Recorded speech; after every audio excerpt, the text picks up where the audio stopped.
Oliver Twist by Charles Dickens. Chapter 36 is a very short one, and may appear of no great importance in its place, but it should be read notwithstanding as a sequel to the last, and a key to one that will follow when its time arrives. "And so you're resolved to be my travelling companion this morning, eh?" said the doctor, as Harry Maylie joined him and Oliver at the breakfast table. "Why, you're not in the same mind or intention 2.5 hours ago." "You'll tell me a different tale one of these days," said Harry, colouring without any perceptible reason. "I hope I may have good cause to do so," replied Mr. Losberne, "though I confess I don't think I shall. But yesterday morning you had made up your mind in a great hurry to stay here, and to accompany your mother like a dutiful son to the seaside. Before noon you announced that you are going to do me the honour of accompanying me as far as I go on your road to London, and at night you urge me with great mystery to start before the ladies are stirring, the consequence of which is that young Oliver here is pinned down to his breakfast when he ought to be ranging the meadows after botanical phenomena of all kinds. Too bad, isn't it, Oliver?" "I should have been very sorry not to have been at home when you and Mr. Maylie went away, sir," rejoined Oliver. "That's a fine fellow," said the doctor. "You shall come and see me when you return. But to speak seriously, Harry, has any communication from the great Nobbs produced this sudden anxiety on your part to be gone?" "The great Nobbs," replied Harry, "under which designation I presume you include my most stately uncle, have not communicated with me at all since I have been here, nor at this time of the year is it likely that anything would occur to render necessary my immediate attendance among them." "Well," said the doctor, "you are a queer fellow, but of course they will get you into Parliament at the election before Christmas, and these sudden shiftings and changes are no bad preparation for political life. There's something in that. Good training is always desirable, whether the race be for place, cup, or sweepstakes." Harry Maylie looked as if he could have followed up this short dialogue by one or two remarks that would have staggered the doctor not a little, but he contented himself with saying, "We shall see," and pursued the subject no farther. The post-chaise drove up to the door shortly afterwards, and Giles coming in for the luggage, the good doctor bustled out to see it packed. "Oliver," said Harry Maylie in a low voice, "let me speak a word with you." Oliver walked into the window recess, to which Mr. Maylie beckoned him, much surprised at the mixture of sadness and boisterous spirits which his whole behaviour displayed.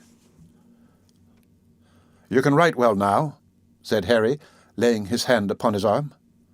"I hope so, sir," replied Oliver. "I shall not be at home again, perhaps for some time.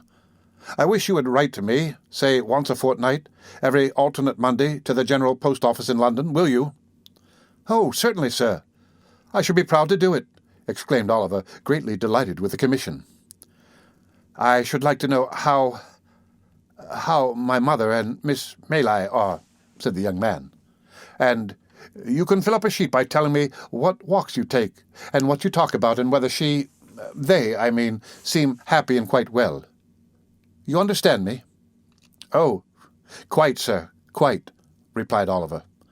"I would rather you did not mention it to them," said Harry, hurrying over his words, "because it might make my mother anxious to write to me oftener, and it is a trouble and worry to her. Let it be a secret between you and me, and mind you tell me everything. I depend upon you."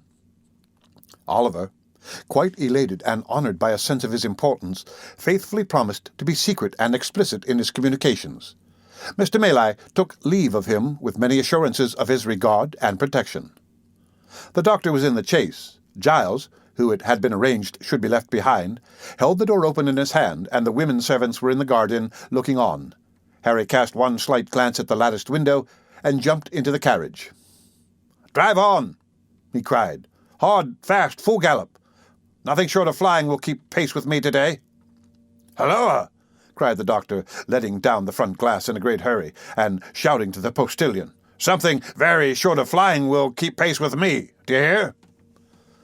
Jingling and clattering till distance rendered its noise inaudible, and its rapid progress only perceptible to the eye, the vehicle wound its way along the road, almost hidden in a cloud of dust, now wholly disappearing, and now becoming visible again as intervening objects or the intricacies of the way permitted. It was not until even the dusty cloud was no longer to be seen that the gazers dispersed. and there was one looker-on, who remained with eyes fixed upon the spot where the carriage had disappeared long after it was many miles away. For, behind the white curtain, which had shrouded her from view when Harry raised his eyes towards the window, sat Rose herself. "He seems in high spirits and happy," she said at length. "I feared for a time he might be otherwise. I was mistaken. I am very, very glad."